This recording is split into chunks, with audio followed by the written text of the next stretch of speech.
O kumain na ba kayo? Tara, tikman natin itong niluto ko. Napakadali lang at napakasarap pa.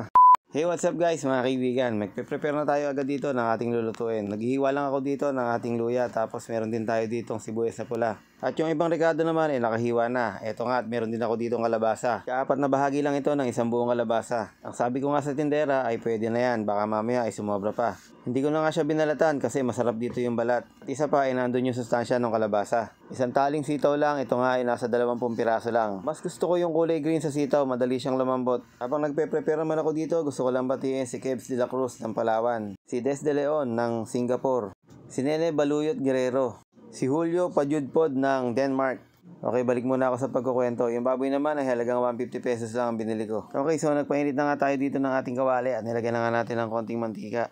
Uunahin natin ilagay itong mga baboy para nga ito ay pumula. Palabasin natin yung mantika at medyo tanggalin natin yung lansa. So ganun talaga kung minsan kailangan mong palabasin yung mantika. Tapos pag lumabas na nga yung mantika, kailangan nating bawasan yan. Siyempre, kailangan nating maging healthy living. Ang hirap kaya ng maraming kolesterol sa katawan. Basta ang pagkain niya ng karne ng baboy ay hinay-hinay lang. Baka mamaya ay masobrahan ka. Siguradong marami kang magiging maintenance. Okay, nilagay na nga natin yung ating hiniwang luya kanina.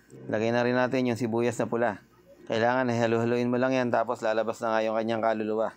Mga kulang 1 minutong paghahalo lang ay mag-iiba na ang kulay ng inyong sibuyas. Pwede mo na nga ilagay yung bawang. Kadalasan naman pag nagluluto tayo o nagigisa tayo ng ganitong mga sangkap, siguradong umaamoy sa inyong buong kusina. Lalo na pag ang ginagamit nating bawang ay yung mga native na bawang. Talaga namang yung amoy ay abot sa kabilang barangay sa sobrang bango. So katulad nito, hinahalo-halo lang natin para masangkot siyang maigi yung ating karne.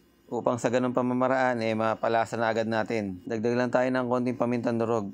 Pagkatapos ng pamintang durog yung talagang magpapabango sa iyong niluluto. Ito nga yung patis. Ganito yung part ng pagluluto na nakakagutom, yung pag nagtatakta ka ng patis sa ginigisa mo. Hay nako, talaga namang aamoy ang aamoy sa'yo. Ito palang binubuhos natin ay pangalawang gata. Pinigayan sa 1 pirasong niyog, bali 2 piga ang ginawa ko. 1 piga yung unang kakang gata at saka yung pangalawang gata. Ito nga yung magiging sabaw para lumambot yung mga karne. After ng mga ilang minutong pagpapakulo, ito na nga at malambot na. Ayan, nakikita nyo, medyo nagmamanti-mantika na yung pangalawang gata. Pero hindi pa dyan natatapos dahil lalagay pa nga natin yung ating hiniwang mga kalabasa. Tapos yung sitaw din.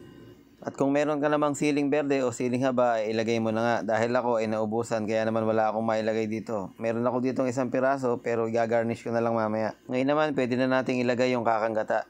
Ito lang pala yung way ko ng pagluluto ng ginataang kalabasa at sitaw. Kung meron pa kayong ibang way, mas maganda kung ituro nyo na lang din sa akin sa comment section. Para sa next time, yun naman ang aking susubukan. Sabi nga sharing is caring ang mahalaga. So tinakpan ko pala at pinakulo. Ito na nga at mukhang malambot na. Kaya naman titingnan natin kung ano ba ang itsura o ano ba ang resulta. Naglagay lang din ako ng konting pampalasa at ito nga itetest natin yung kalabasa kung malambot na. Nung ginamitan ko nga ng tinidor, talaga namang malambot na pala at nalulusak na nga yung kanyang mismong laman. Kaya naman hindi na natin pagtatagalin at lalasahan na nga natin. Talaga namang napakasarap ang ating pananghalian. Kaya naman pakishare mo na yung video natin para naman marami pa ang makapanood. Maraming salamat. I love you all.